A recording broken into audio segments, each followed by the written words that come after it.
हाय friends, मैं हूं Manav. Welcome to Movie Shuvi. करते हैं आपस में पॉजिटिव सा नमस्कार और बात करते हैं इस मूवी की जिसका नाम है फाइटर और उसके अंदर है ऋतिक रोशन और दीपिका पादुकोण। दोनों की बहुत बड़ी फैन फॉलोइंग है। ऋतिक रोशन को काफ़ी समय के बाद हम देख रहे हैं मूवी में, और दीपिका पादुकोण को तो हम देखते ही रहते हैं, या तो एड्स के अंदर या फिर कोई ना कोई मूवी के अंदर। थोड़ा सा जारिंग ज़रूर हो रहा है, लेकिन दोनों का जो कपल है इस मूवी के अंदर अच्छा लग रहा है। दोनों टॉल से हैं, बिल्कुल फिट हैं, एकदम मस्त है। अब इनका ट्रेलर आने वाला है और इस ट्रेलर को किस दिन पे हम देख पाएंगे और इससे क्या एक्सपेक्टेशन रखी जाए उसके बारे में बात कर लेते हैं। एक तो 15 जनवरी को इसका ट्रेलर आएगा, और ये जो मूवी जब खुद आएगी तो उसकी एक्सपेक्टेशन सेटिंग ट्रेलर से होगी, और वो ट्रेलर एक्सपेक्टेशन क्या होगी अगर चेन इफेक्ट देखा जाए तो इसके ट्रेलर से अब हमें एक्सपेक्टेशन क्या रखनी चाहिए। देखो, मुझे ऐसा लगता है कि इसके अंदर हमें एक एरियल वॉरफेयर जिसे कहते हैं वो दिखना चाहिए। और वॉरफेयर के अंदर सिर्फ वॉर नहीं होती है, वॉरफेयर का मतलब होता है प्लानिंग। तो एक तो प्लानिंग बहुत सॉलिड चाहिए, और reason for choosing to be in air force ये बहुत ज़्यादा क्रिटिकल चाहिए। अभी तक जो मूवी में हमने देखा, हैप्पी को लकी शॉट्स देखे, लवी डबी देखा चीज़ें। जो लास्ट गाना था हीरे, जो है हीर आसमानी, वो जो गाना था वो थोड़ा सा मुझे ठीक लगा था, क्योंकि वो पूरी कंट्री के बारे में बात करता है कि जो मेरा फर्स्ट लव है वो आसमान है, और आसमान में क्या है, आसमान में सिर्फ एक ही चीज़ है, ये उड़ता हुआ जहाज़, और ये जहाज़ कंट्री को प्रोटेक्ट करेगा।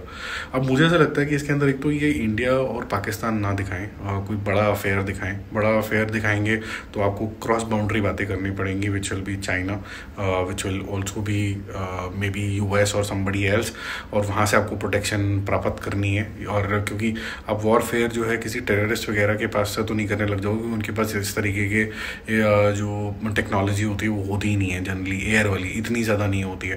तो ये ऑफिशियल लड़ाइयाँ जो होती हैं उसके अंदर आपको अपने कंट्री को प्रोटेक्ट करना होता है। तो या तो ये पाकिस्तान हो सकता है, या फिर ये चाइना हो सकता है, या फिर यूएस, और ये सब चीज़ें कुछ एक कॉन्फ्लिक्ट की तरह दिखाया जा सकता है।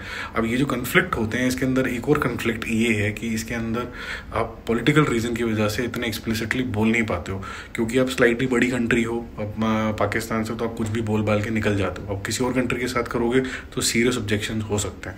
तो सबसे बड़ी बात यह है कि इसको हैंडल कैसे करेंगे, क्या ऐसा वॉर सीक्वेंस क्रिएट करेंगे, क्या ये रियलिटी के ऊपर होगा, क्या ये फिक्शन होगा।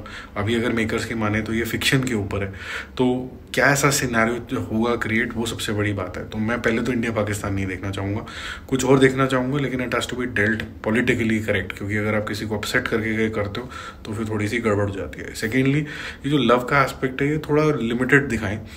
ये थोड़ा ऋतिक रोशन की जो पहले भी मूवी आई थी लक्ष्य, उसके जोन के अंदर ज़्यादा होनी चाहिए, ताकि ये एक स्टेपिंग स्टोन बने बच्चों के लिए कि हमें हिंदुस्तान के लिए क्या करना है और कैसे हम किसी तरीके से कंट्रीब्यूट कर सकते हैं एयरफोर्स में जाने के लिए। ओवर ग्लैमराइज करने से एक्सपेक्टेशन हाई हो जाती हैं, और फिर जो आप एक कहा जाता है ना कि जब आप सोल्जर बनते हो तो आप जेंटलमैन बन जाते हो, जेंटलमैन की जगह स्वाव कैसोनोवा नहीं बन जाते हो। तो वो एक थोड़ा सा पैरामीटर मेरे ख्याल से इन चेक रहना चाहिए।